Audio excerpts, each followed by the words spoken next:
I'm David Taub with GV Wire. Joining me is accomplished network journalist Bob Woodruff. He'll be appearing at the Valley Town Hall Lecture Series Wednesday, October 15th at the William Saroyan Theater in downtown Fresno, starting at 10:30. Bob, thanks for joining us. Thanks for having me. So what can we expect from your lecture? What are you going to be talking about on Wednesday?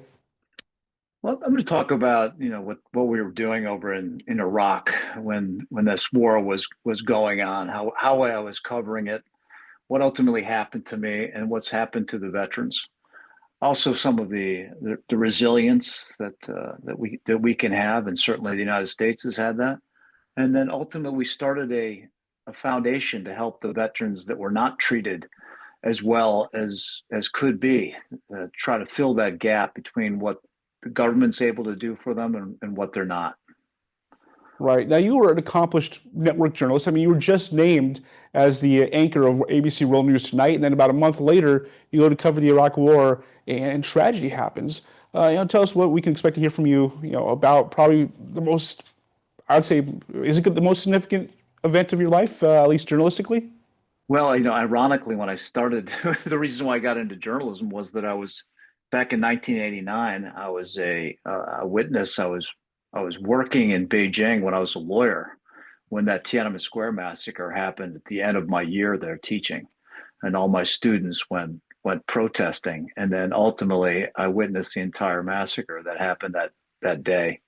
So that was when I was hired into CBS News, even though I had no experience whatsoever in journalism as a lawyer at the time. And but at least I could get them around the streets and do simple translations for them. So the CBS hired me to do that. And when I witnessed all that, I thought, wow, that's pretty remarkable kind of job that they have. But I went back and covered law for a couple more, or practiced law for a couple more years, and then I made the jump.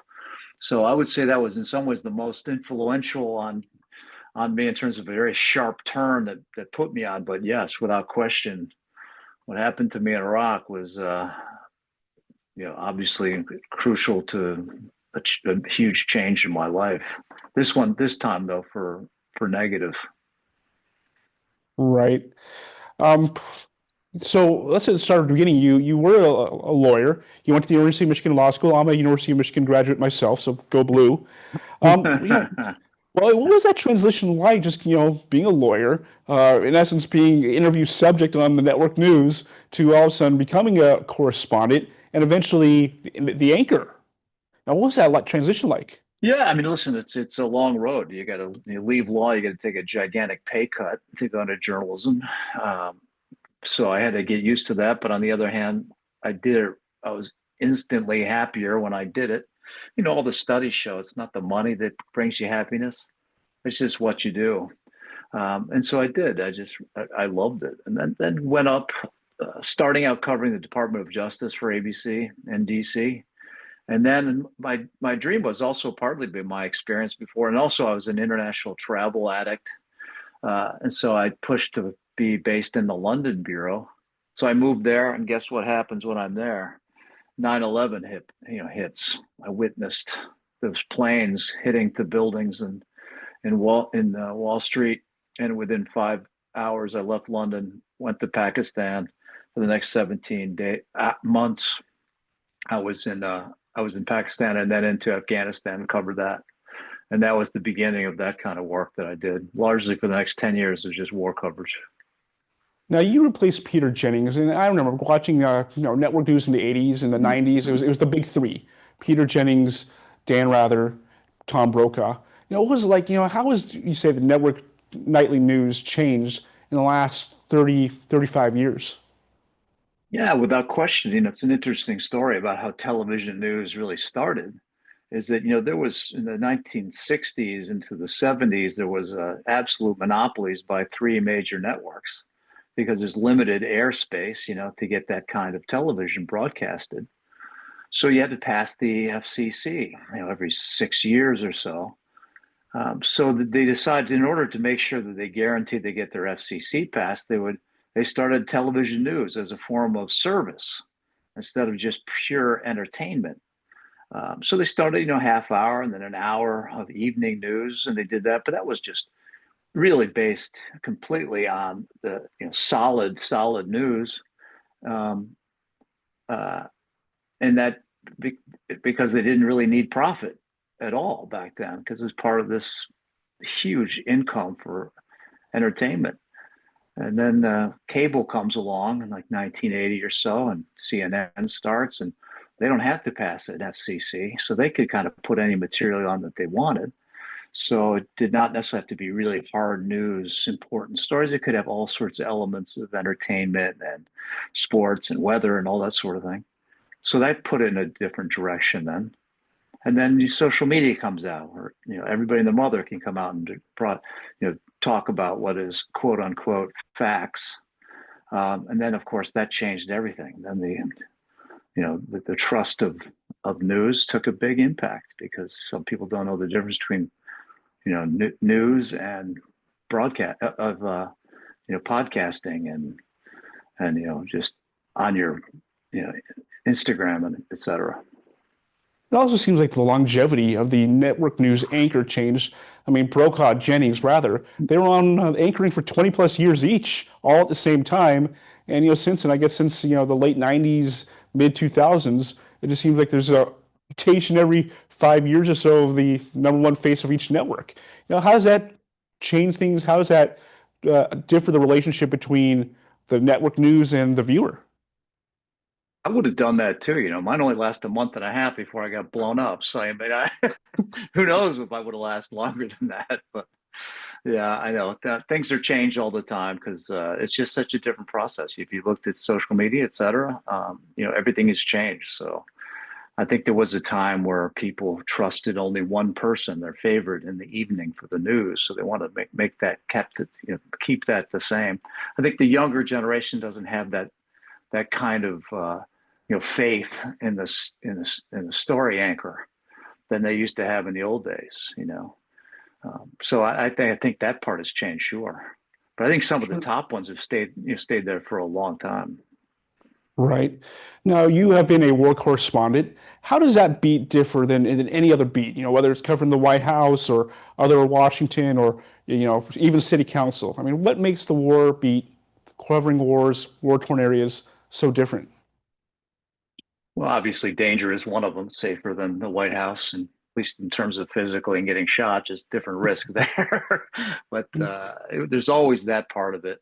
I think it's also there's an addiction to it, to being in a place like that, not only because you're fascinating by the rest of the world that you don't know much about, so everything is brand new to a large extent. So there's that. So there's that alternative flow. It's kind of exciting to be covering something like that. I mean, covering the wars, you're also new. This is an important story to Americans in a war with U.S. military fighting for the country.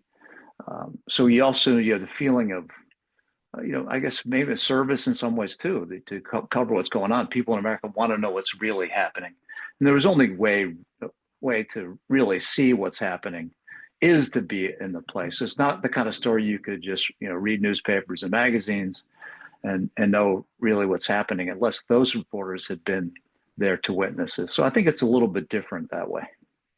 Is it possible to mitigate any of the danger when you're in a war zone, especially when you have a job to do, like reporting what you see? To protect yourself from it, Protect yourself to. to be careful, I guess, is the bottom line. Is what you have to do. I think that I think I'm always worried about the ones that come to a war zone. I was one of those once upon a time. You go there, and you hadn't really done it before. You don't really know where the dangerous places are or the tactics that you have to try to get access to certain pieces of information. Then that's the danger is higher. But once you've been done it for years, then I think you kind of know what to do. You just don't want to go to certain places. You can, the conditions, and then you have also people around that have experienced certain things in certain places, so you can do that. But I think sometimes you don't want to. I mean, you want to fit in a bit. It's really hard now in these kinds of wars compared to World War II as a bunch of Europeans, and we looked like Europeans. And now you go to a place like potential conflicts in the Middle East, for example, So it's a little bit harder to fit in because there's a linguistics differences where not that many reporters actually speak perfect Arabic. So I think sometimes it's more dangerous if you don't fit in. And if they know that you're an American when you're at war with them, of course that's obvious. Were you ever armed when covering a conflict? No, never. No, we had very, very strict policy about that. But one that was relatively new really started in Iraq in the year after the invasion. I was with the invasion. I was actually embedded with the Marines on the invasion from Kuwait into Iraq, and it was really the next spring when there's the emergence of insurgents came to that war. It was a relatively new thing. There's always been obviously those you're fighting in a war like Vietnam where they could shoot at you, but you could kind of enter the area where they were to conduct your your war, but you go back to Saigon and you're pretty safe. But now the war has changed when you've got these insurgents pretty much everywhere, asymmetrical war like this one. So you didn't really know exactly, where to go to be completely safe. So, Now, what we're seeing in the Middle East right now, Israel and Gaza, right now, hopefully the peace treaty takes place. But in your time, you're covering that area and just in general history, is it better or worse than it has been before, or has this kind of always been like this? mean the covering it Covering easier, it, or just from different what kinds we of know wars. about between Israel and peace or lack thereof between its neighbors, you know, as your perspective as Bob Woodruff, is it better or worse now than before? I think one thing about it's obviously 9/11 was a war that entered our own backyard, which is very different than the previous wars, at least, I mean, obviously World War II was, Hawaii, of course, but the wars after that were really remote, far away from our backyard. 9/11 changed that there. But for the countries that engaged in those wars between Russia and Ukraine and Asia, Israel and Gaza, they're fighting each other in the backyard. Like sometimes I say, how can we relate to what their decisions that are being made and what their tactics are compared to what we've done in recent wars? Because this is almost like New York against New Jersey, where they bombed each other for a while. Then what kind of war would that be after this was triggered? Same thing with Ukraine. I think Ukraine and Russia was somewhat not asymmetrical war in the sense both have powerful weaponry, but obviously Ukraine is so much weaker they could not attack back into Russia, and also support from the United States and others. That kind of depended on what Ukraine did, and they had to adhere to what the demands of the United States, for example, was not to go and enter Russia or bomb into Moscow. So that made it a little bit more asymmetrical in that sense. And asymmetrical, people don't know, it's just a very unbalanced war in terms of power. Insurgents versus gigantically powerful, weaponized America or other countries.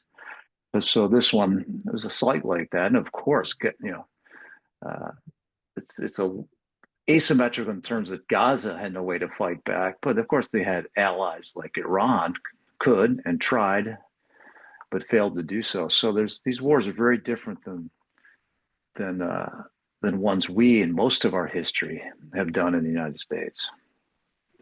In your 30 years as a reporter, what's been the most satisfying story that you've reported on?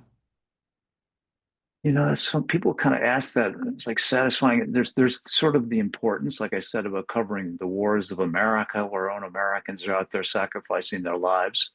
That's incredibly important to do that. Since I've done mostly the overseas reporting, those are the most important to me. Then there's happy stories that you do about adventures to the Arctic, to just hear the power of awe in terms of dealing with depression and psychiatric, probably psychology improvements, et cetera. So I mean, there's all sorts of satisfying one in terms of fun and happy, and then there's ones that seem to be a form of service. Right. Any one particular story most stands out to you?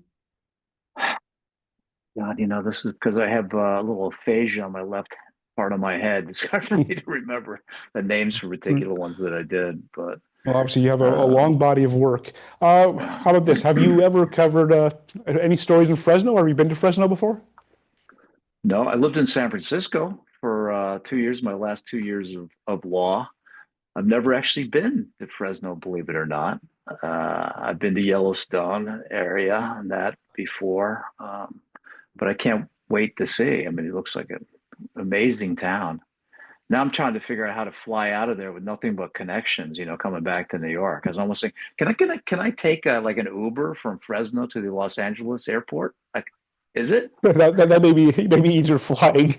That's a long drive. Yeah, I know. But Well, Bob, we really look forward to you coming. Well, I hear you often get confused with another journalist around. I hear you often get confused with Carl Bernstein. nice try. All right. Exactly. Woodruff will It's be in Fresno speaking at the Valley Town Hall Lecture Series Wednesday, October 15th, 10:30 a.m. You can get your tickets. Go to gbwire.com. We'll have a link posted where you can get tickets. Hey, Bob, thank you very much for joining us. Thank you so much. It's great to talk to you.